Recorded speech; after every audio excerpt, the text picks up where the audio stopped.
Tu ti ricordi du Pirsicuni Russignuri? Era la pesca bianca, quella profumata, quella che si metteva a tavola prima di mangiarla.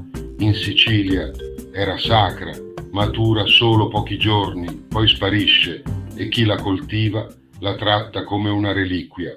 Mio nonno me la faceva annusare prima di darmela. Diceva: senti comussa di paradiso, ma non la spicciari. La chiamavano Russignuri perché si offriva alle visite importanti.